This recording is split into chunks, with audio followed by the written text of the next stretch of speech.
¿Cómo están? Bienvenidos a MBA, Más Vida Animal Contacto Cuántico, y hoy tenemos el gusto, el placer de recibir nuevamente a Francisco Azorín, quien es profesor de Física y Química, investigador del fenómeno paranormal, especializado en el fenómeno Ouija, presidente del Centro de Investigaciones Metafísicas de Alicante, miembro de la Junta Directiva de la Sociedad Española de Investigaciones Parapsicológicas. ¿Cómo estás, Francisco? Bienvenido. Hola, ¿qué tal, Patricia? Pues un honor, como siempre, estar aquí en tu programa y también un saludo muy grande a todas esas personas que nos siguen, como siempre intentando enseñar y aprender, porque Así ya es. hemos quedado muchas veces tú y yo que enseñando, aprendemos. Y es Así lo es. más bonito que hay en el mundo. Y tú eres un excelente profesor, muy especializado en estos temas que tienen que ver con lo paranormal. Así que vamos a aprovechar mucho esta entrevista como las anteriores. Muy bien, claro. Bueno, por algo llevo 40 y tantos años, por no decirte 50, al pie del cañón. Porque esto es un hobby, es una forma de vida, es una forma de entender por qué estamos en este plano dimensional, en el plano de la materia, y la verdad es que estamos en un sitio muy propicio, es como un trampolín que tenemos para proyectarnos a los otros planos de existencia, o sea, a la otra vida, que luego seguiremos. Exactamente. Y hoy vamos a hablar sobre un fenómeno muy particular que tiene que ver con las teleplastias. ¿Qué son, Francisco, las teleplastias? Pues mira, las teleplastias son imágenes que se forman en una superficie, hay muchísimas superficies donde se pueden formar. Por ejemplo, yo he investigado mucho las casas abandonadas. Las casas antiguas las solían construir con un tipo de mortero, digámoslo así, que estaba formado por cal, arena y agua. Este mortero se llama argamasa. Entonces, esta superficie, cuando se moja, resulta que adquiere un cierto grado de plasticidad, digámoslo así. La argamasa, cuando ya estaba seca, cuando ese yeso, cuando esa arena, cuando ese agua se secaba, pues naturalmente era una superficie sólida, robusta y fuerte. Pero cuando se humedecía, entonces en la cara superficial, digámoslo así, en la cara superficial, se formaba una peliculilla blanda. Toda esa solidez que tenía antes, cuando esa pared adquiría un cierto grado de humedad, pues entonces se volvía un poquito plástica, ¿no? Como blanda, por así decirlo. Y sobre esa pequeña película se formaban imágenes. Cuando la imagen, ya lo hablaremos un poquito durante todo este programa, cuando esa imagen tiene simetría, por ejemplo, si es la cara de una mujer, ahora que te estoy viendo a ti, si tiene simetría esa imagen, que o sea que vemos los dos ojos, la nariz, la boca, una oreja o un oído el otro, el pelo y los colores apropiados, entonces pasa de ser, o sea, ya no es pareidolia, que ahora también diremos lo que es una pareidolia, y le llamamos nosotros teleplastia. O sea que una teleplastia simplemente es una imagen perfectamente reconocida por nosotros. Puede ser pues la imagen de una persona, de un hombre, de una mujer, de un gato, de un animal o un paisaje bonito, puede ser todo eso, que se plasma sobre una superficie que aunque en un principio sea sólida, fuera sólida, robusta, si tiene un cierto grado de humedad, vemos que adquiere una cierta plasticidad, como si fuera plastilina. Entonces no sabemos por qué mecanismo ahí se forman imágenes, imágenes que perfectamente las reconocemos como un paisaje bonito, un gato, un perro, un ratón, etcétera, etcétera. A ese fenómeno tan particular le llamamos teleplastias. Claro, y para aclarar, esto no es como un rollar, que cada uno ve, es una especie de mancha y cada uno ve la imagen que le parece, según su interpretación psicológica. Las imágenes, como estamos mostrando ahora en este momento, son realmente como dibujadas, ¿verdad? Claro, claro. Hay varias hipótesis de trabajo de cómo se forma. Luego hablaremos un poquito de las hipótesis de trabajo, pero claro, son imágenes que quedan fuera del azar. Para que sea teleplastia, una imagen no puede ser hecha, no puede haber estado hecha por, digamos, por casualidad, ¿eh? Simplemente ya veremos que debe de tener todo, simetría, los colores apropiados de esa imagen, total que no puede haber sido formada por casualidad, sino tiene que haber algo inteligente detrás. Tiene que haber una inteligencia detrás, como ahora veremos. Hay teleplastias que nunca pueden ser fruto de azar. Cuando son fruto del azar, ya lo decimos ahora, le llamamos pareidolias. ¿Qué es una pareidolia? Una pareidolia es una cuestión psíquica, una cuestión nuestra psicológica, que sobre una superficie o incluso en el cielo, por las nubes, yo puedo ver que una nube ha adoptado forma de borreguito, por ejemplo. Sí, ¿eh? Pero claro, luego viene el viento, porque las nubes son zarandeadas por el aire, por el viento, y ese caballito o ese borreguito desaparece enseguida. Y a lo mejor se forma, pues, ¿qué te voy a decir yo? Una mesa, una silla, o se forma otra imagen que yo intento reconocer y digo, mira, pues ahora ya no es una ovejita, ya no es una cabrita, ahora resulta que es una mesa, ahora parece que sea un caballito, ahora, esos son pareidolias, no tienen realidad. Simplemente que nosotros hacemos un esfuerzo por asociar lo que estamos viendo con algo conocido. Eso es una pareidolia. Pero vamos a ver qué Pero, hay. Francisco, te interrumpo un minuto. Sí, ¿Pasaría lo mismo en cuanto a las imágenes que se forman en las rocas montañosas? Que muchas veces las personas les ponen nombre a los lugares por las imágenes que hay en las rocas, como que se forman en forma natural. Por ejemplo, la sí. cara de un indio.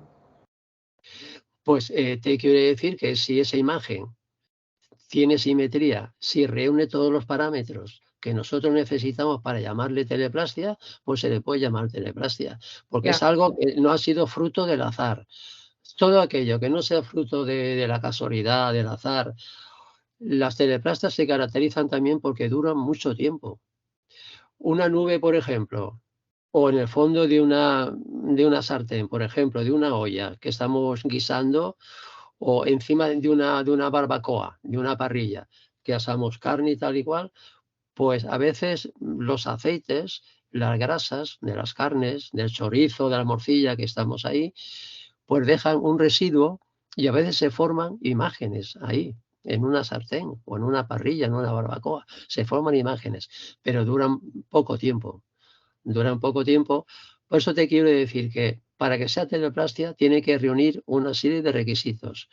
La teleplastia en un principio se va formando, fíjate si es bonito, o sea, nacen, se van formando, llega un momento de su máximo esplendor, como la de Belme de la Moraleda, que habrás oído hablar de ella, también investigada por nosotros, como la que también pasó ahí en Vera, en el pueblecito este de Almería.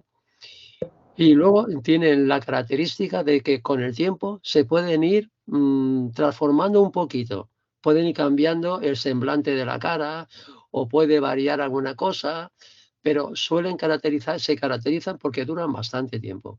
Hay algunas teleplastias que pueden durar años, hasta que llega un momento que eso sí, se van difuminando poco a poco hasta que desaparecen. Por eso digo yo que está muy claro la diferencia que existe entre una pareidolia, que ha sido fruto del azar, y una teleplastia. La teleplastia tiene que reunir unos requisitos muy importantes, Claro, la ¿sabes? diferencia básica es que la pareidolia es efímera prácticamente, Exactamente. en una duración de tiempo muy corta. En cambio, la teleplastia puede durar muchos Dura, años dura mucho tiempo. o décadas quizás. Ahora veremos que las teleplastias en cualquier lado, tanto sobre argamasa como en madera, como en chapa de hierro oxidado, como la de Vera en un cristal, también se puede formar. O incluso en una estantería, que ahora vamos a ver una que se formó en una estantería totalmente nueva, simplemente porque la habían arreglado, una estantería, pues resulta que a los pocos días se empezó a formar una cara entre hombre y animal.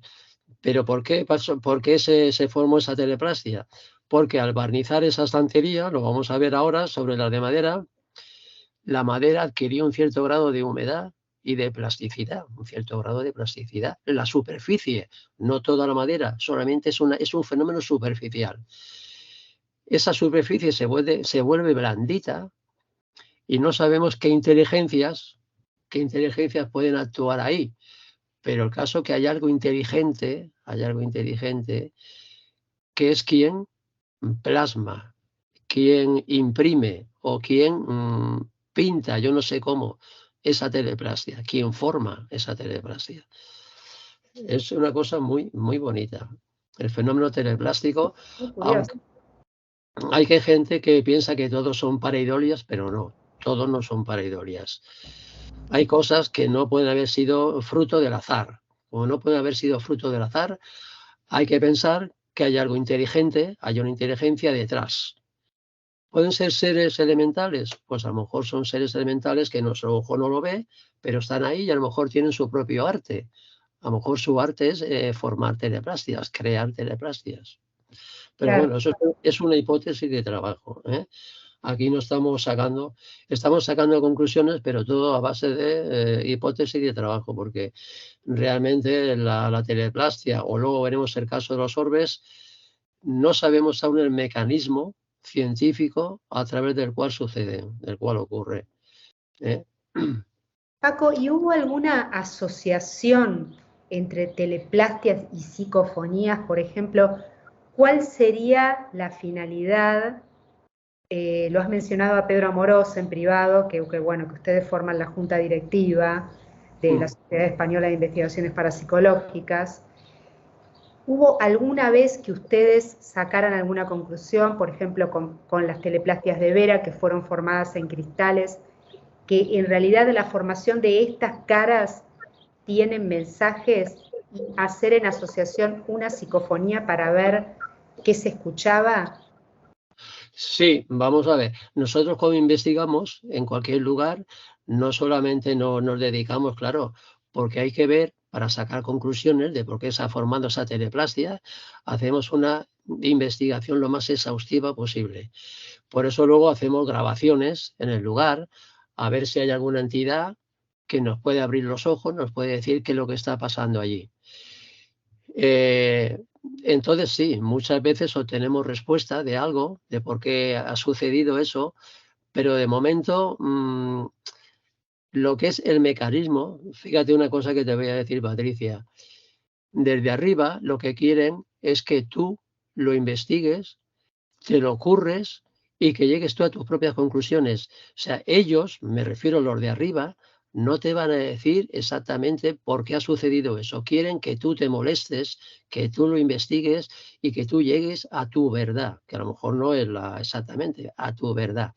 Entonces sí, en esas grabaciones psicofónicas, en esa casa, obtuvimos varias voces psicofónicas, sobre todo la de un niño, esa de Soy de Dios, creo recordar que era Soy de Dios, y otras cuantas que hacían referencia a otros planos de existencia. Pero eso significa que ese niño era el que había hecho la teleplastia esa sobre cristal. No. Simplemente salen voces que vienen de otros planos de existencia, pero esto lo dejo muy claro, que no creamos que los del más allá, los de otros planos, te van a decir cómo se forma una teleplastia, cómo se forma una voz psicofónica, por qué los orbes muchas veces en el interior hay cosas bonitas. Eso no tenemos que currar nosotros, Patricia. No lo tenemos que currar nosotros. No te van a decir la verdad, eso creo que lo hemos comentado tú y yo muchas veces, la verdad nunca te la van a servir en un plato, como si estuviéramos en un restaurante. Para La nada. verdad, moléstate tú. Sí, sí, sí. Yo no sé si te he hablado una vez de que en una sesión de Ouija, una entidad nos dijo que buscáramos un libro que se llama El Señor mi Dios. No sé si alguna vez hemos hablado aquí en tu programa de esto. No, no, no. Era como pues un sacerdote que había pues, dicho muchísimas misas aquí, no solamente en Alicante, sino también por toda la provincia, ¿no? La habían destinado en varios pueblos y nos dijo que él había escrito un libro muy bonito que se llama El Señor mi Dios, que lo buscáramos. Pues mira que le preguntábamos luego en otras veces que salió dónde estaba el libro y siempre nos decía, molestaros vosotros, molestaros vosotros. Pues bueno, el famoso libro Señor mi Dios, mira que lo hemos buscado, no lo hemos encontrado aún. Se ve que es un libro muy antiguo, pues claro, esta entidad sacerdote que se hacía llamar Chano, pues claro, no sabemos exactamente en qué siglo vivió. A lo mejor será un libro muy antiguo que es posible que esté o en algún convento, en algún monasterio o en alguna biblioteca particular. Pero claro, eso es muy difícil de encontrar. Por eso te digo yo, te he puesto este ejemplo para que veas que las entidades de arriba lo que quieren es que tú te molestes, Sí. ellos no van a hacer el trabajo por ti. Eso está claro. No van a hacer el trabajo por ti. Lo tienes que hacer tú. Esto es así. Es tal Esto cual. es así. ¿Nos Así. puedes comentar, Paco, como para que la gente entienda de qué estamos hablando, qué fue lo que pasó en Vera en comparación a las caras de Belmes? Fue un fenómeno bastante parecido, porque fíjate, de la noche a la mañana, creo que fue en el año 1997, quiero recordar, y o sea que hace ya bastante tiempo. Fue un fenómeno bastante parecido porque allí cerca de ese pueblo nos dijeron que había habido antes un terremoto y luego también encontramos una similitud con Belme de la Moraleda, un antiguo osario, o sea, un cementerio que había habido en las proximidades. Entonces, ¿esto qué significa? Pues bueno, esa similitud con Belme de la Moraleda sí que nos intrigó porque podíamos pensar que esas teleplastias de alguna forma podían estar relacionadas con ese osario, o sea, con ese cementerio que había cerquita de allí. Tú sabes que en Belmez de la Moraleda también había un cementerio en las proximidades y en un principio sospechamos que a lo mejor podría estar vinculado las teleplastias que surgían con la gente enterrada allí. Luego, en fin, han pasado varias cosas, han habido otras hipótesis de trabajo y tal. Incluso allí en Vera, en Almería, dijeron que una de las teleplastias que salió sobre ese cristal se parecía mucho a un guardia civil de allí que había sido muy malo Sí, y todo esto, pero claro, que una teleplastia es muy difícil hacer comparativas entre una teleplastia y un ser humano que haya vivido.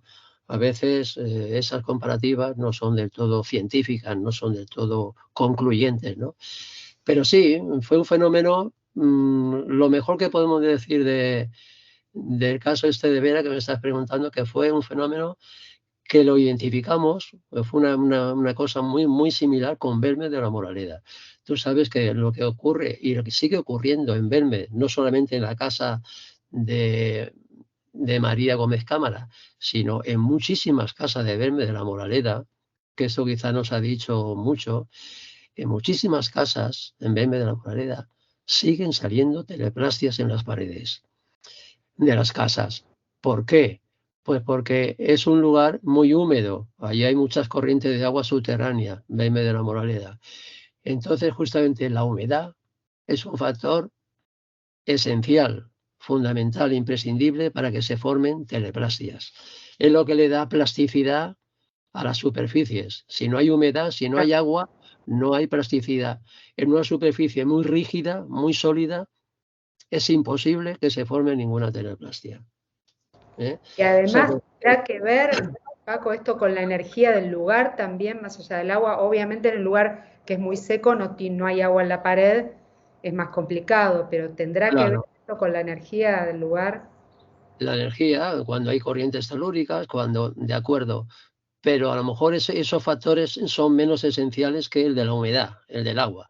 El del agua es imprescindible para que esa superficie pueda tener plasticidad, se pueda volver blanda y sobre esa superficie es justamente cuando se empieza a formar el fenómeno teleplástico. Si no hay humedad, no hay teleplastia, eso te lo puedo asegurar. Perfecto. ¿Y qué son las microteleplastias naturales? La teleplastia, mira, todos los fenómenos que ocurren son naturales. Yo tengo un librito que lo titulamos el otro autor y yo, Teleplastias y microteleplastias naturales. Todas las teleplastias son naturales, vamos a ver. Con naturales significa que se han formado en nuestra naturaleza, en nuestro plano material. Nuestro plano material. O sea, si una teleplastia fuera artificial sería falsa, porque alguien artificialmente la había creado. Claro. Todas las teleplastias son naturales.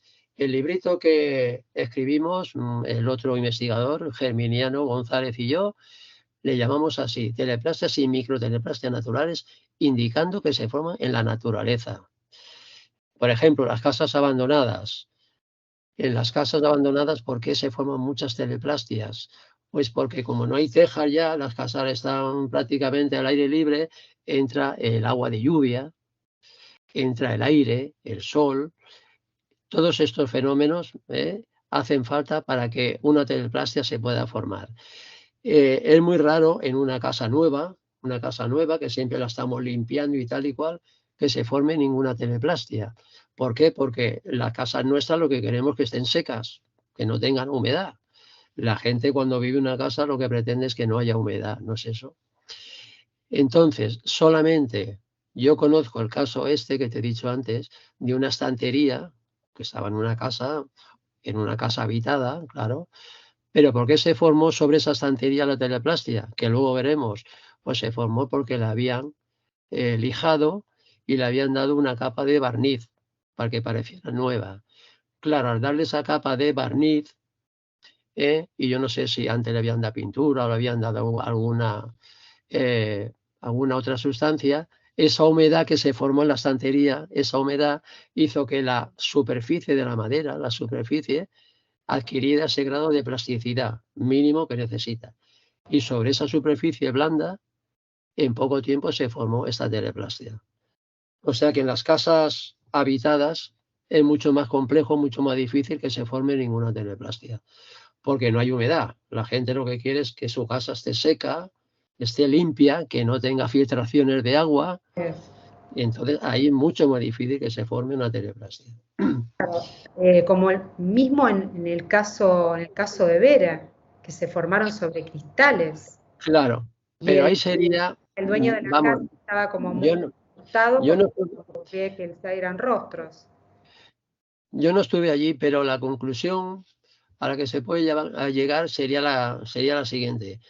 Un cristal totalmente sólido, ahí seco, es muy difícil que se pueda formar una teleplastia.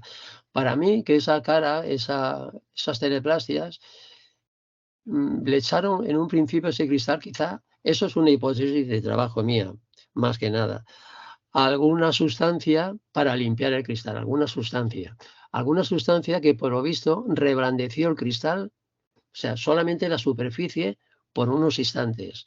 Hay productos químicos que atacan el cristal también. Un producto limpiador puede atacar el cristal si no es el apropiado. Yo no sé qué tipo de producto limpiador le echaría. Pero entonces, en esa micro superficie que se pudiera formar ahí, por unos instantes, reblandecido ese cristal, se formó esa teleplastia. Y luego, ¿qué pasó? Que cuando se secó, el cristal adquirió de nuevo su solidez y la teleplastia esa va a ser muy difícil que se borre nunca, porque está en la parte interna del Claro. cristal, ya se ha quedado en la parte interna. O sea que para mí eso ocurre, el mismo fenómeno, Patricia, que a veces ocurre en las losetas que tenemos en el suelo o en las paredes, en las losetas, cuando se están haciendo, como la parte de arriba es coloreada, que a veces le echan distintos pigmentos para colorearlo, y están en un principio, están blandos, cuando esa masa está blanda, hasta que se seque, esa loseta, hasta que se seque, ahí se forman muchas cosas raras. Yo no sé si tú has visto en alguna loseta tuya de tu piso algún rostro, algún paisaje extraño, alguna carita, alguna cosa, pero a verlas, como dicen, haylas.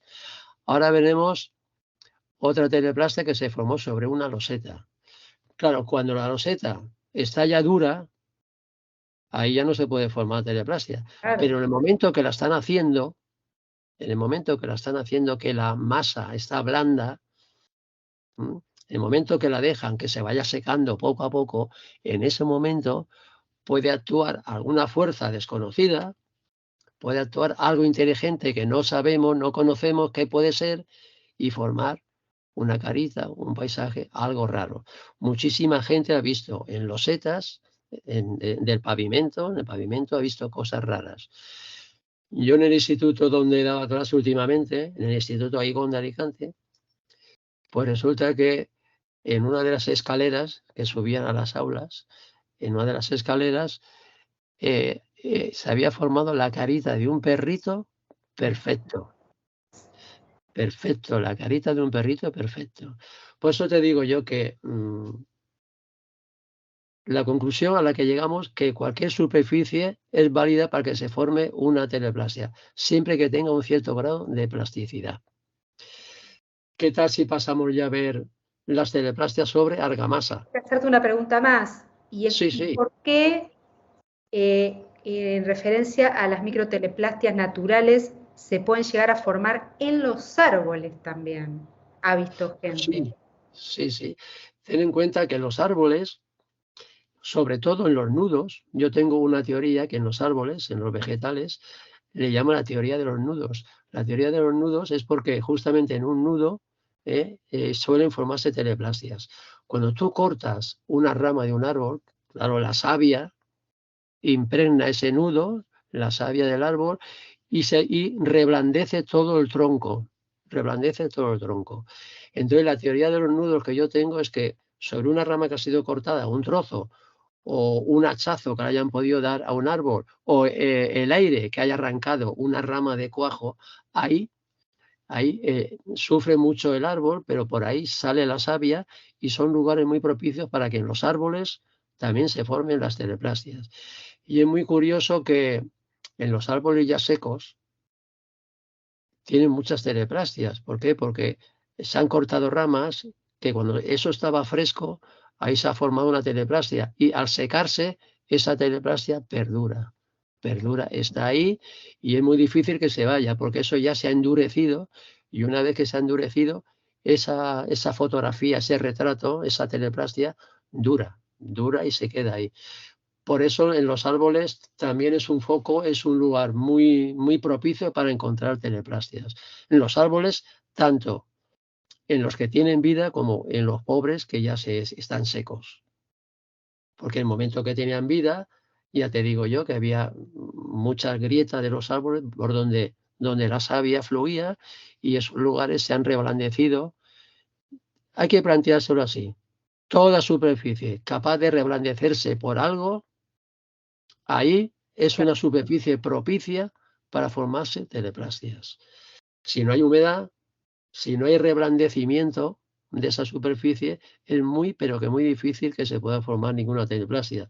Por lo menos yo no conozco que sobre una superficie rígida se haya formado, a no ser el caso de la loseta o del árbol, que cuando estaba esa loseta formándose, cuando la masa estaba tierna y aún tenía humedad, mucha humedad, ese es el momento donde se puede formar el fenómeno teleplástico. Eso es así. Está clarísimo. ¿Y qué es un orbe fotográfico? Pues un orbe fotográfico, eso es distinto, aunque tienen cierta similitud con las teleplastias, pero los orbes es cuando se forman en las fotografías que nosotros hacemos. El orbe, nosotros vemos en una fotografía cualquiera nuestra, vemos que es un círculo luminoso, un círculo que a veces son como un círculo perfecto luminoso, que nosotros decimos, bueno, ¿cómo se ha formado eso ahí? Si yo cuando he hecho la foto, pues la persona o lo que yo quería fotografiar estaba perfecta, no hay nada. Pero lo importante no es eso, porque ahora hablaremos de los orbes, que los orbes se pueden formar simplemente porque ha pasado un mosquitillo y el flash. Ahora hablaremos de lo que tienen los insectos. Los insectos en las alas tienen una sustancia que se llama quitina y actúan como espejos.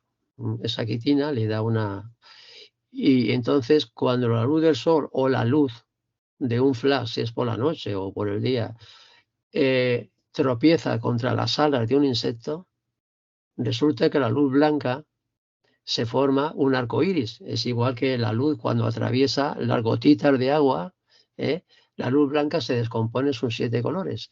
Y cuando tú lanzas una fotografía y pasa en ese momento un mosquitillo, una mosca, una libélula, un pájaro, si está alejado y tal y cual, y la luz tuya o la luz del sol refleja, resulta que esa luz se descompone en varios colores y puede dar la sensación de que se forman cosas raras. Lo importante del orbe no es el orbe en sí, no es esa cosa luminosa, sino lo que puede haber dentro de ese cono de luz. dentro de ese círculo, dentro de esa esfera de luz, es lo más importante. Ahora veremos que hay orbes vacíos, no tienen nada dentro. Esos orbes no nos interesan. Lo que pueden tener una cierta paranormalidad es cuando tú ese orbe que te ha salido en tu fotografía lo amplías, lo vas ampliando todo lo que puedas con un programa de imagen y ves que hay algo dentro. Porque te puede llevar la sorpresa de que haya un paisaje precioso o una carita, aunque un poco, digamos, difuminada, no es tan claro como el de las teleplastias, pero te puedes encontrar una carita, unos ojos, una boca, como si te estuvieran mirando, como diciéndote, tengo vida, tengo vida. Lo más importante de los orbes y de lo que hay dentro es cuando tenemos un rostro humano, una figura humana o algo, y tú lo ves y dices, sí, parece que este hombre o este viejecito o esta mujer me está mirando, como diciendo, yo tengo vida. Eso es lo más importante de los orbes. Cuando hay algo dentro que te está diciendo que tiene vida eso. En fin, el caso de los orbes también es importantísimo. En cuanto a los orbes, hay una teoría que dice que en realidad yo he, de casualidad, filmado en una habitación, estaba filmando otra cosa y aparecieron, lo habíamos puesto en una entrevista pasada, unos orbes debajo de la pantalla Bueno, a la derecha muy luminosos y que en realidad son seres de luz o son guías que toman esa forma. ¿Qué noticias tienes tú de esto? ¿Qué información? bueno, ya sabes tú que mientras que no se demuestra una cosa, todos son hipótesis de trabajo. Hay que respetar cualquier hipótesis de trabajo, pero claro, todo esto de que un orbe puede ser un guía, yo aquí no lo puedo negar, porque sería una hipótesis de trabajo más. Pero claro, antes de darle paranormalidad a un fenómeno, hay que abarcar todo lo que a nivel científico conocemos. Por ejemplo, el tema de los orbes. Hemos dicho que muchos insectos, por las alas que tienen quitina, reflejan y pueden dar lugar a muchos fenómenos de reflexión y de refracción. Antes de darle paranormalidad a ningún fenómeno, hay que abarcar lo que nosotros a nivel científico conocemos. El caso de los orbes, las hipótesis de trabajo son muchas y variadas, pero es un fenómeno aún muy poco estudiado.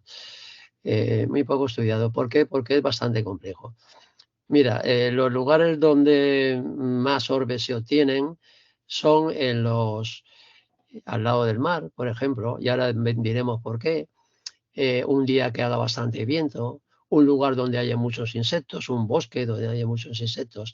Y eso sí que se sabe a nivel científico, eso sí que se sabe. Que si delante de, cuando tú haces una foto cualquiera, por delante de la cámara pasa un insecto, ese insecto, si tiene alas, pues debido a unas sustancias químicas, la quitina y otras, la luz se refleja, se difracta y la luz blanca se difumina en diferentes colores, el verde, el rojo, el amarillo, tal, como si fuera un arco iris. Claro, y también hay otra cosa importante, o sea, todo eso puede confundir, porque nosotros abrimos un orbe, lo ampliamos y vemos que tiene colores, no será por la refracción o por la reflexión de la luz al chocar contra las alas del insecto ese. Otro fenómeno también conocido, al lado del mar, a veces se forman pequeñas gotitas de agua debido a que cuando las olas llegan a su fin y tropiezan, como hay pequeñas burbujas de aire, cuando esa ola revienta en la orilla, saltan pequeñas chispitas de agua, por así decirlo. Esas chispitas de agua están cargadas también con la sal, con granitos de sal, sobre todo el cloruro de sodio, que es el más abundante, pero hay otras sales. Esos pequeños granitos de sal, pues resulta que son cristalinos, claro, es un cristal lo que se ha formado ahí. Si tú por la noche haces una foto a orilla del mar, te vas a encontrar generalmente muchos orbes. Si hay humedad, si hay oleaje. ¿Por qué? Porque son pequeños cristalitos de cloruro de sodio, entre otros, que al chocar nuestro flash contra ellos, u otra luz, si hay mucha luna, si hay alguna luz por ahí, también le puede iluminar eso y se puede formar ese cono de luz, ese orbe se puede formar. Ahora, lo lógico es que cuando tú amplíes ese orbe, pues no haya nada dentro, no haya nada. Si ha sido formado por un cristalito de sal, pues no veamos nada. Aún así, hay orbes que se han cogido en la orilla del mar y al ampliarlos hemos visto que tiene cosas. Yo más que guías y todo eso, yo diría que lo que sí que es posible, y es otra hipótesis más de trabajo, que cuando la luz del flash u otra luz ilumina esas gotitas de sal, esos pequeños corpúsculos que son diminutos, no se pueden ver a simple vista, ¿no? Es posible que a lo mejor abramos una puerta dimensional, eso ya sería una hipótesis de trabajo paranormal, Claro. que se abra una puerta dimensional o una ventana dimensional y veamos cosas que ya no pertenecen a nuestro plano, sino que pertenecen a otro plano. Claro, si alguien ve un rostro de angelical y tal y cual, pues entonces estaríamos en la hipótesis que tú dices, que podríamos fotografiar a un guía o algún ser. Pero en fin, todo, Patricia, todo queda como hipótesis de trabajo. Yo no le quito la razón a nadie, ni tampoco se la doy. Lo que sí que digo es que antes de decir que algo es paranormal, hay que tener mucho cuidado. Hay que ir eliminando todas las hipótesis científicas de las que disponemos. Y últimamente, cuando no encontramos ninguna justificación científica, es cuando podemos dar el salto a la paranormalidad. Pero no directamente vemos algo en un orbe, en el interior de un orbe, y a decir que hay un montón de guías ahí que nos están mirando y tal. Yo tampoco diría eso. Diría simplemente, como los orbes que vamos a ver después, que hay rostros, hay caritas que nos miran, pueden ser que pertenezcan a otros planos dimensionales o que pertenezcan al nuestro material y que no los conozcamos. Por ejemplo, tenemos el caso de los elementales. Hay gente que dice que ha visto a los seres elementales. Y ahora pondremos aquí una teleplastia sobre argamasa, que veremos un grupito de hombres diminutos que salen todos ellos. En fin, te quiero decir que hay muchas hipótesis de trabajo, Patricia.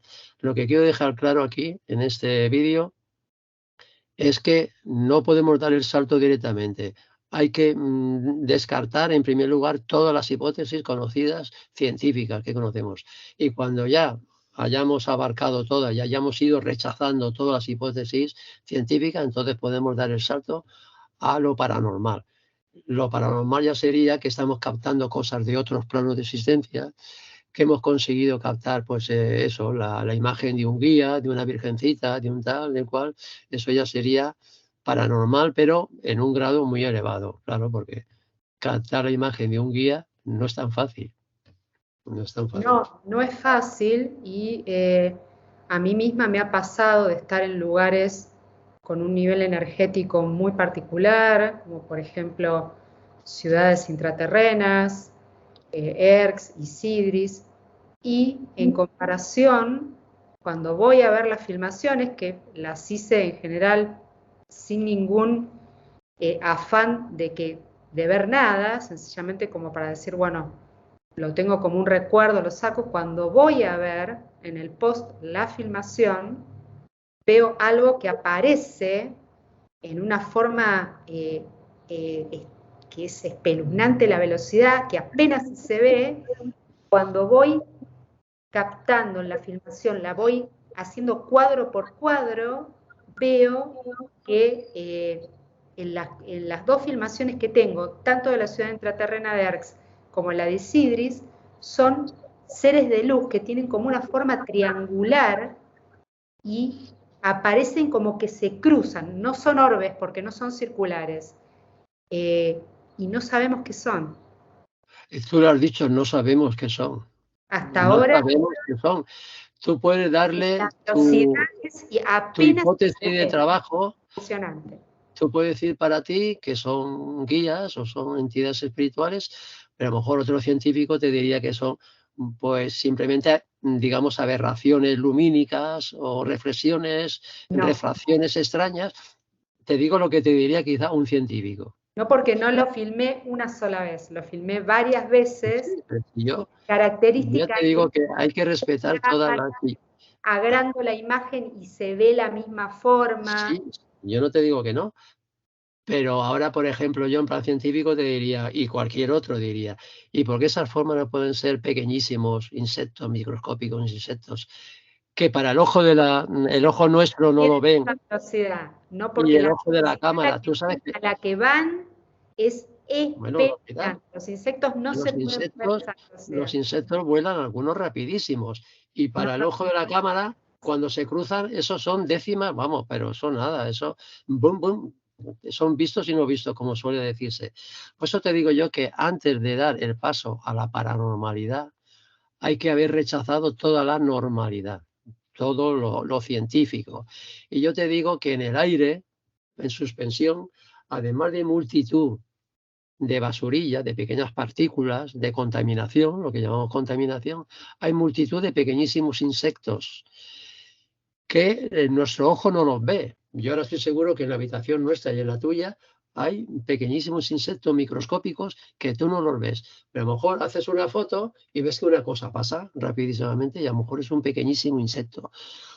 Como es una fotografía que está parado, tú luego amplías ese insecto y puedes ver como un tipo de alas, como un tipo de tal, puedes ver lo que sea. claro, Pero no, hay no, que pero descartar, esto es evidente que no es un insecto por el tamaño que tiene, bueno, por el tamaño que tiene, yo, porque en realidad en la filmación normal no se ve, o sea, yo me di cuenta porque soy detallista y veo algo que hace un milisegundo y dije, ¿qué es eso? Patricia, Entonces si ahí voy yo a la filmación, pero no es no un te quiero quitar, no te quiero quitar tu hipótesis de trabajo, no te lo quiero quitar. Te digo que es eso, sigo insistiendo. Si tú consigues eh, que el mundo científico, por así decirlo, si tú consigues convencer al mundo científico de que eso no son pequeños insectos, pequeña basurilla que hay en el ambiente y tal, que son, pero claro, tendrías que tú demostrarlo científicamente. claro. El mundo Yo lo que pasa es que científico, tengo con este tema de lo científico, y no, claro, mi bueno, es postura que es, a mí no me interesa convencer absolutamente a nadie. Yo estoy sí, segura de lo que yo te filmo. entiendo, yo te Y la entiendo. gente que está muy con el tema de la ciencia, la 3D y demás, se separa a veces muchísimo de lo que se considera paranormal, porque en Claro, realidad pero sí que nosotros vivimos en un universo ya muy eso lo hemos discutido tú y yo. claro. Sabemos que si a nosotros, yo estoy seguro que a ti también, lo que nos gustaría es unir lo científico con lo paranormal y con lo divino, con lo de los otros planos. Que Lo no que tiene pasa que, claro, que no hay que rechazar nada, no hay que rechazar nuestras almas científicas, porque hemos dado grandes avances científicos. Entonces, esos grandes avances científicos no tienen por qué estar reñidos con la espiritualidad ni con los otros planos de existencia. Justamente lo que nosotros intentamos es unir ambas cosas, que confluyan nuestra ciencia con nuestra espiritualidad. Y entonces eso sería precioso. No es que sea una lucha, es al revés, es la unión hace la fuerza. por No supuesto. queremos, no queremos lucha ni simplemente queremos unir esfuerzos, unir esfuerzos. Y por eso te he dicho yo que antes, porque es que también nos hemos llevado muchísimos chascos. Hay personas que han querido ver Claro. por ejemplo, ¿qué te voy a decir yo?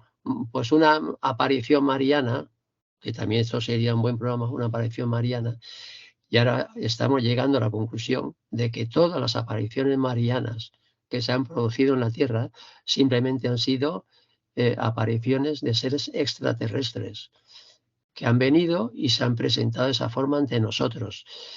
Y claro, como nosotros, ahora estamos en el mismo caso de antes, como nosotros antes no sabíamos lo que era un ser extraterrestre, lo teníamos que asociar con algo conocido. Y de ahí vino lo de la Virgen María, lo de Jesús, lo de tal y cual. Pero la conclusión a la que estamos llegando ahora es que las apariciones marianas, salvo que alguien demuestre lo contrario, es que son avistamientos de seres extraterrestres que algunos se presentan con su platillo volante, pero otros se presentan porque ellos tienen capacidad, un ser extraterrestre tiene capacidad para pasar de un plano dimensional a otro y revestirse de la forma que sea. Se pueden vestir como nosotros, como quieran. Y nosotros, claro, estamos hablando de la mentalidad antigua, pues esos fenómenos que no comprendíamos en su época los teníamos que asociar con algo conocido, con algo que nosotros lo pudiéramos razonar. Y qué mejor que razonarlo ya con la Virgen María o con algo de otro mundo, claro, si venía de otro mundo. Esto me recuerda mucho, por asociación directa, al caso de Garabandal, en el Claro, que en Garabandal. realidad decía que era la Virgen, pero con los fenómenos que había y lo que le pasaba a las niñas y demás, era notable que eran seres extraterrestres, que para que las niñas Claro, se entendieran, claro, tenían que bajar al conocimiento que tenían ellas, que eran la Virgen María y claro, claro, claro, eh, claro. Dios. Pero por eso te digo yo que hay que tener mucho cuidado porque antes de dar un paso muy alto hay que ver si a nivel científico se puede demostrar de otra forma, se puede explicar cualquier fenómeno de otra forma. Pero claro, es que los seres extraterrestres está muy bien que nosotros asociáramos con la Virgen María, pero es que un ser extraterrestre también está en plano de existencia y pueden cambiar de un plano a otro, o sea que son seres mucho más evolucionados que nosotros, son seres mucho más evolucionados. Y al igual que nosotros somos pequeños dioses, ellos también son dioses para nosotros, porque están muy por encima. Y entonces, claro, hay razas extraterrestres que no solamente han evolucionado a nivel tecnológico, sino a nivel espiritual. Por supuesto.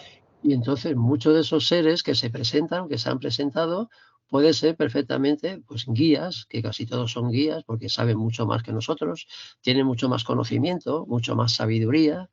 O sea que no iban tan descaminados cuando lo de Garabandal, lo de Fátima, lo de Lourdes, asociaban todo eso con la Virgen María, con tal. Bueno, querían decir que había algo muy elevado, pues sí. Un ser extraterrestre es algo muy elevado para nosotros, porque los seres que llegan aquí y se presentan tienen muchísimo más tecnología que nosotros, y si han ido paralelamente esos avances, también deben de tener mucha más espiritualidad. Lo lógico que también vaya. Por Para que una raza. supuesto, los seres de luz extraterrestres que vienen en nombre de Dios, que son Claro, claro, seres, claro, seres de luz, por claro. supuesto, están al lado del Por Altísimo. eso yo no descarto que en un orbe o en una teleplastia se pueda formar la carita de un ser espiritual, como te digo, un ser extraterrestre. No hay que descartarlo. Ellos tienen tecnología para hacer lo que quieran. Ahora, todo lo que vemos dentro de un orbe tiene que venir del más allá, pues no.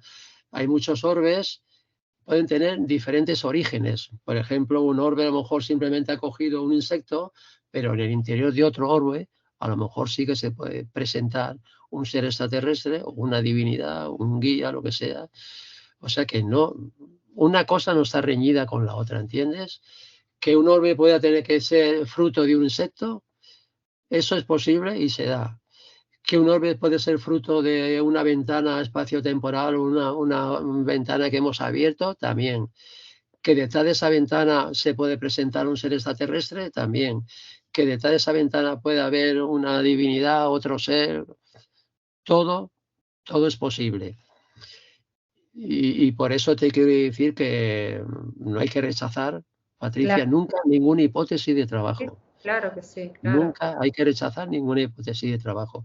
Nunca hay que decir, como mucha gente, mira, ese está loco. Pues lo que dice que no, no, No, porque a lo claro, mejor ese que está diciendo que está loco es un contactado como una casa, con una evidencia y con una espiritualidad grandísima que puede conectar con otros seres de otros planos y puede atraer y puede hacer que en un momento se presente aquí. Te quiero decir que hay que tener mucho cuidado, ¿eh? No podemos tachar a nadie ni de loco, ni de alucinado, ni de tarumba, no. pues, Hay que ser muy respetuoso y respetar a todo el mundo y todas las hipótesis de trabajo. Pero nuestra misión, Patricia, yo creo que es unir la ciencia con la espiritualidad. Así Que no es. estén reñidos, sino que estén unidos y vayan a la par, vayan de la misma mano, porque la unión hace la fuerza. Así es. La unión hace la fuerza. Es fundamental. Esa frase es La unión de todos hace la tener fuerza. siempre en cuenta, ¿no? Que este mundo está tan separado siempre en Claro, ideologías, claro, claro. esto, lo otro, en particular. Es así, la luz y el amor de Dios es unión. Lo Claro, contrario es claro. separación. Y Francisco, en cuanto a los orbes, cuando también ustedes hacen las investigaciones y en determinado lugar aparecen orbes, porque por ejemplo, a mí me ha pasado de recibir videos de, por ejemplo, el santuario de María Magdalena, aquí en Capilla del Monte, es un lugar que tiene una energía muy particular, que yo he estado en Córdoba, y hay un lugar que está construido, que es circular, y está construido a base de 582 Hz.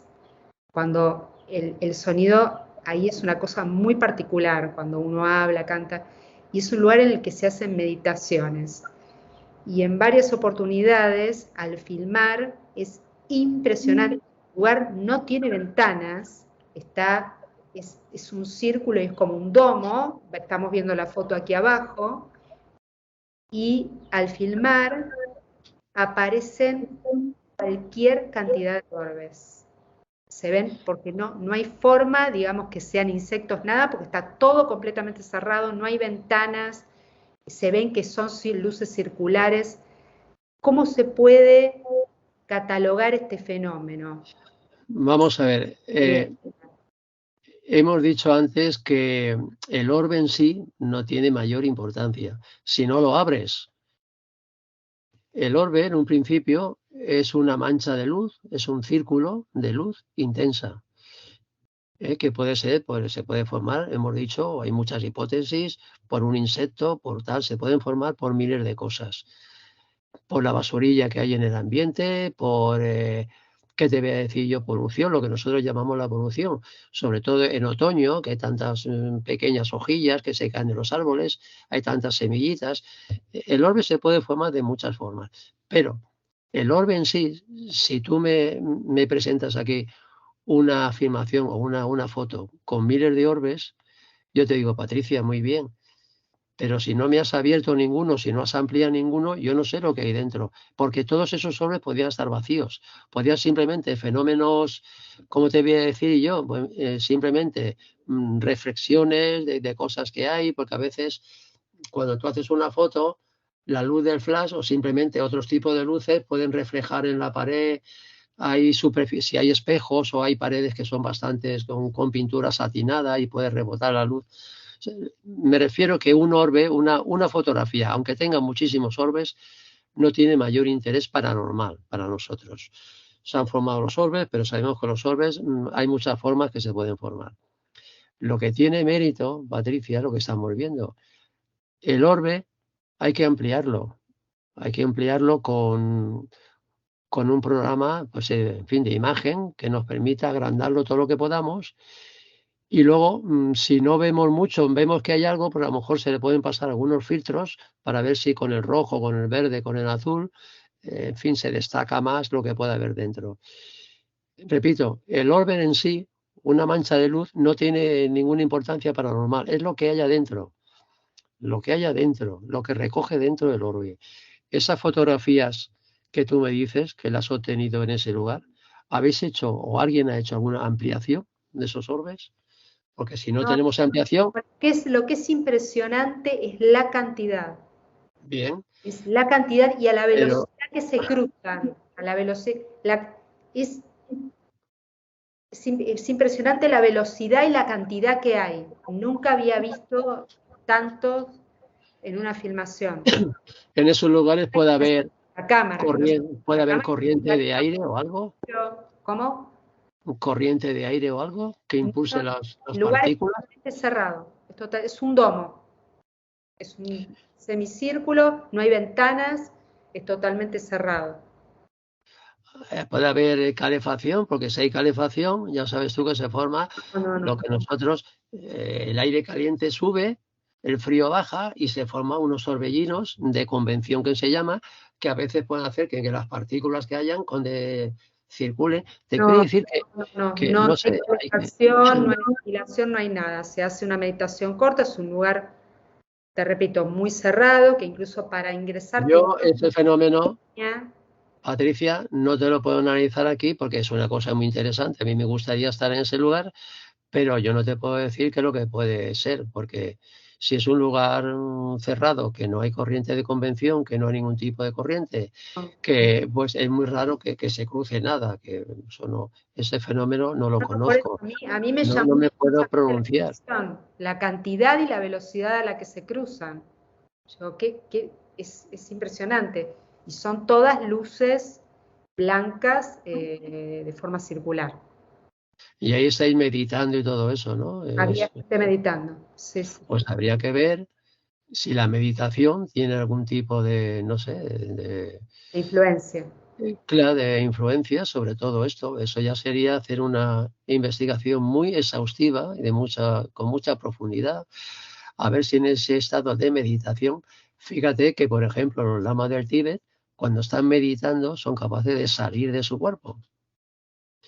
Y cuando uno sale de su cuerpo, pues es una energía que flota en el ambiente.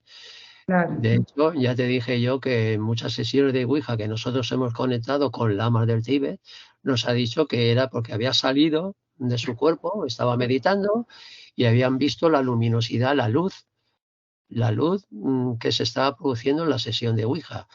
Porque nosotros tenemos luz, claro, nosotros somos entidades energéticas. Así es.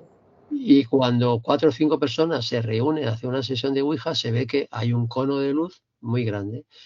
Y muchas entidades vienen justamente al ver que hay un cono de luz. Nosotros eso lo hemos preguntado muchas veces y le hemos preguntado lo siguiente: ¿por qué has conseguido venir a nuestra sesión de Ouija? Y nos dicen: porque he visto la luz que teníais ahí.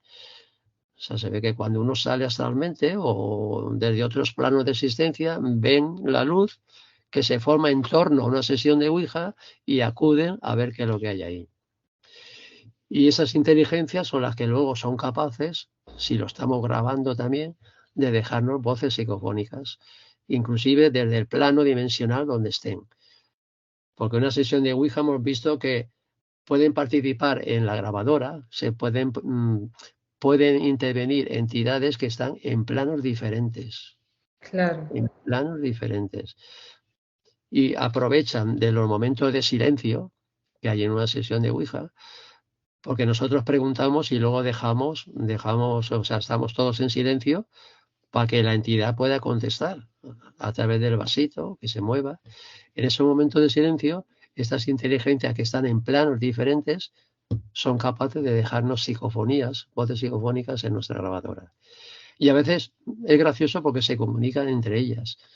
La de un plano se comunica con otras y a veces se comunican entre ellas. Y eso, claro, queda todo grabado en nuestra grabadora y a veces son cosas bonitas de interpretar.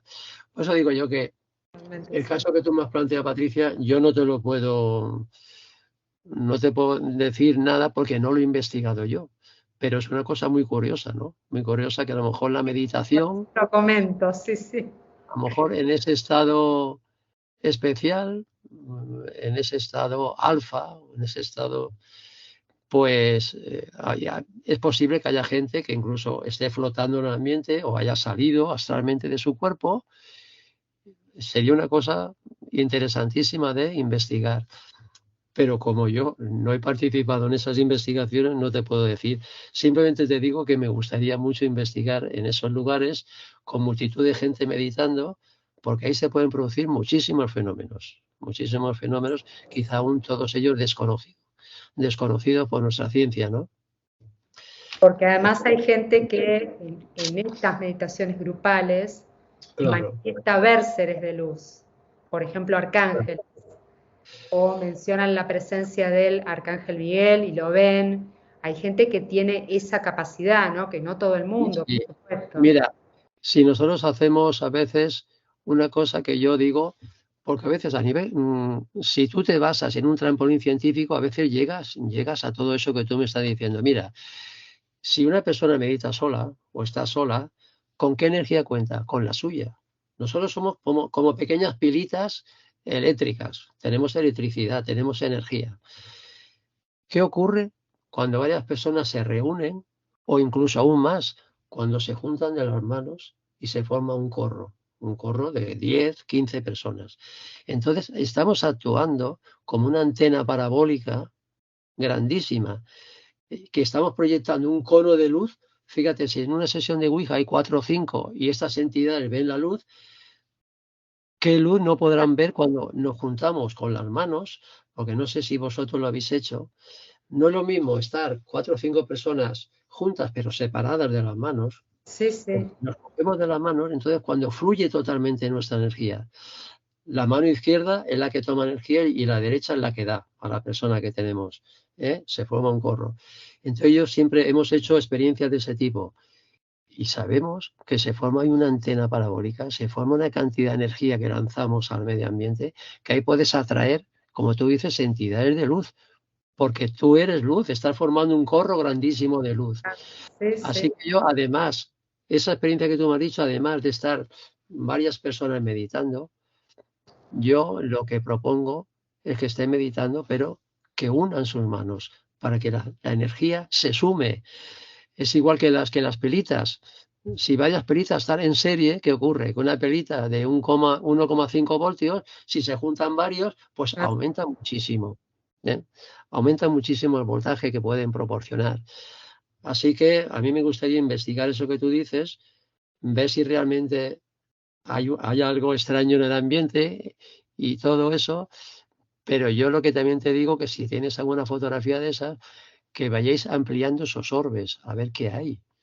Si son orbes, porque a lo mejor no son orbes, son pequeñas partículas que se cruzan, a lo mejor no son orbes. sí, sí, es para investigar, es realmente para investigar. Es luz la que se cruza o Es son no, luz, corpúsculos? es, Es sí, luz. es circular, blanca, y son muchas y también se cruzan a O sea una que son como velocidad. orbes minúsculos, orbes microscópicos, ¿no? ¿Te refieres? Son orbes Eh, minúsculos.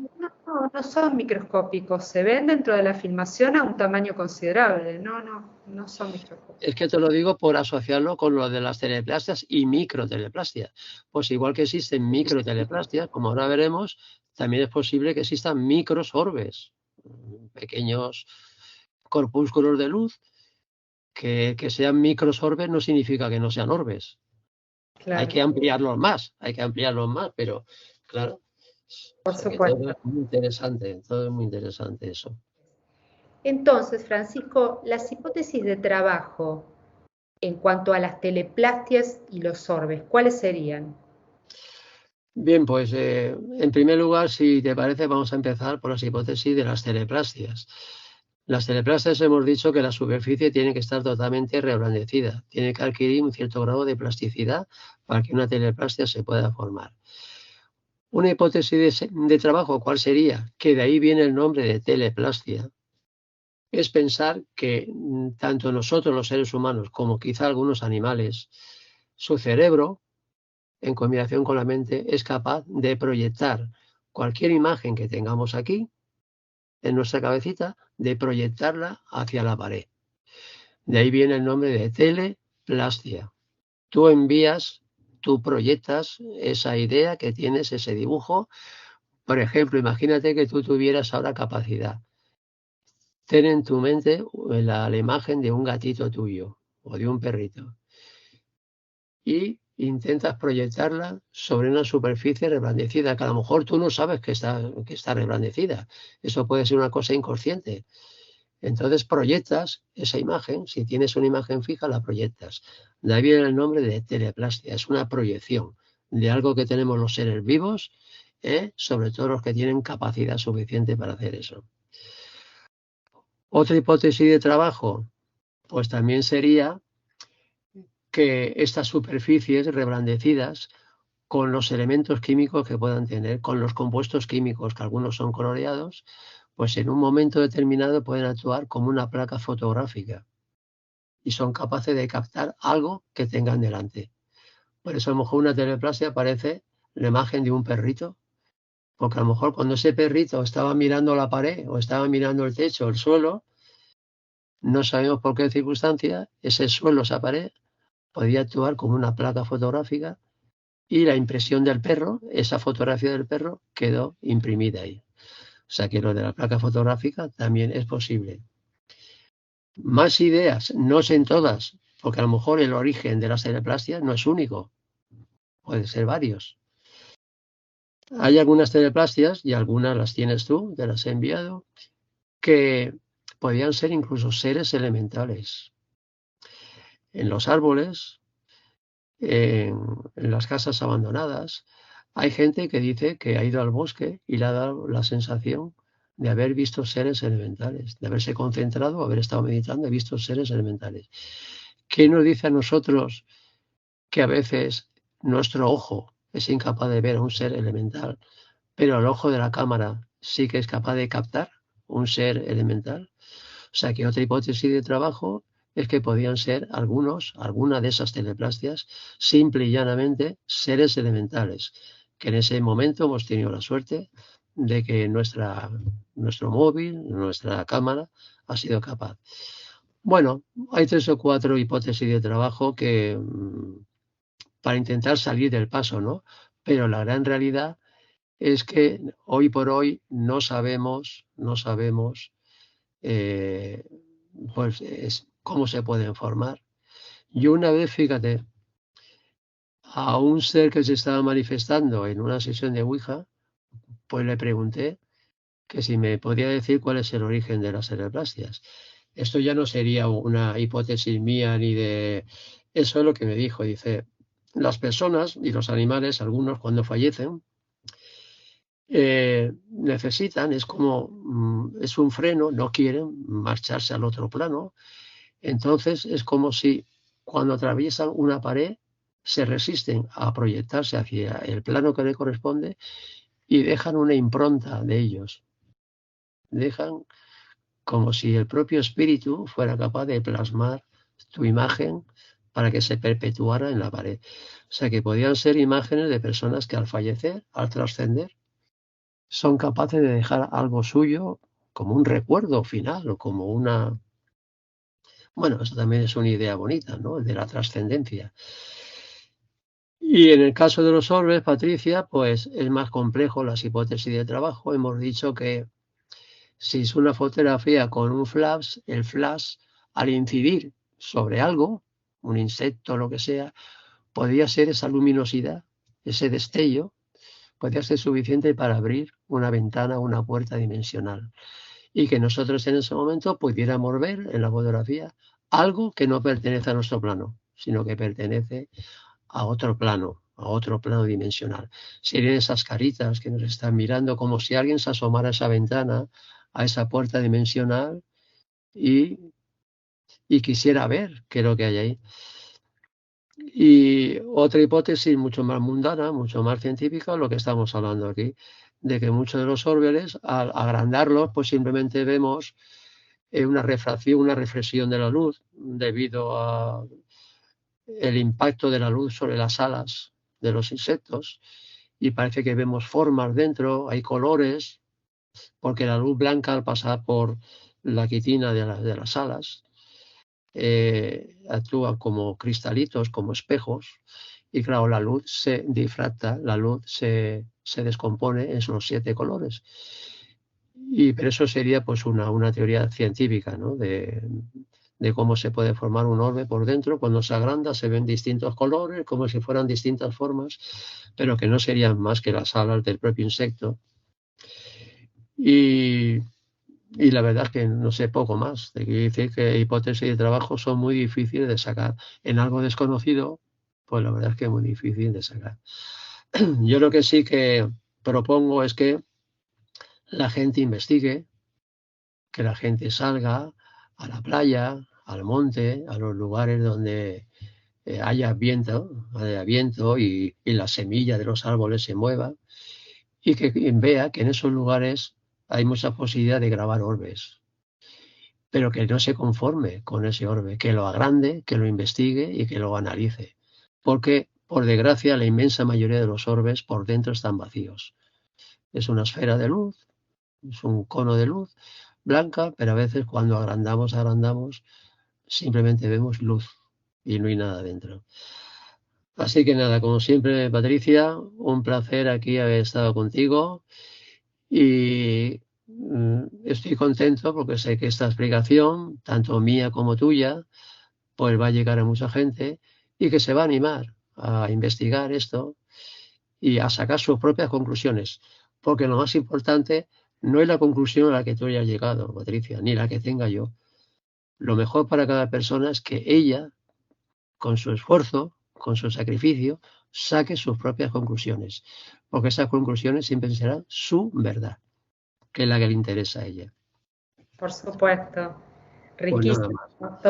Todas estas experiencias, todos estos conocimientos, un placer también para nosotros, un honor que hayas compartido todo esto en nuestro canal y agradecerte mucho que hayas venido, Francisco. Pues nada, simplemente eso, que ya quedamos emplazados para otro posible vídeo que podamos hacer con la idea de siempre, hacerlo pedagógico, hacerlo agradable, hacerlo didáctico, hacerlo bonito y sobre todo incentivar a la gente para que ella misma investigue y que no se conforme con las explicaciones que nosotros o con las hipótesis de trabajo que nosotros podemos dar, sino que vaya a las casas abandonadas, que vaya a la playa, que vaya al monte, a los lugares donde, también en los lugares donde hay farolas de luz por la noche, como acuden tantos insectos a la luz, ahí es bueno sacar fotografías, porque esas fotografías también estarán impregnadas de orbes. Ahí sí que sabemos que van a ser rebotes de la luz, del flash o lo que sea, contra esos pequeñísimos insectos que purulan por las farolas.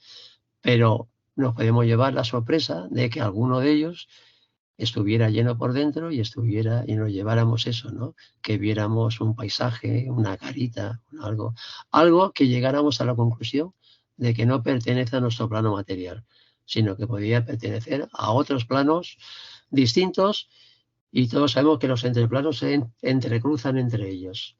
Y aunque nuestro ojo no nos informe de esos planos, pero muchas veces el ojo de la cámara, el ojo de esa camarita que tenemos en nuestro móvil, es mucho más sensible, mucho más perfecto que nuestro propio ojo Así y nos es. informa de muchas cosas. Sí.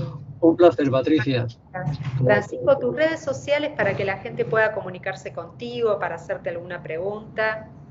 Sí, pues está el canal mío, como siempre en YouTube, Francisco Azorín Matesanz. Ahí pueden meterse. Y también, por si alguien se quiere comunicar conmigo o quiere preguntarme alguna cosa, tengo mi correo electrónico. Mi correo electrónico, pacoazorín, todo junto, @holmain.com. pacoazorín, @holmain.com. Aquí lo De estamos cualquier sacando. de esa forma se pueden comunicar conmigo. Y si alguien te hace a ti alguna pregunta interesante o algo, ¿eh? Tú luego, si haces el favor, me la pasas a mí Por y yo supuesto, con todo gusto puedo contestar. por supuesto. Pues Muchísimas nada, gracias, Paco. Nos veremos en un próximo video. Gracias por así venir. quedamos. ¿Sí? Gracias a ti. Y a ustedes, amigos, a la audiencia, muchas gracias también por ver este video, por compartir, por dar su like, por suscribirse a los que todavía no lo hicieron.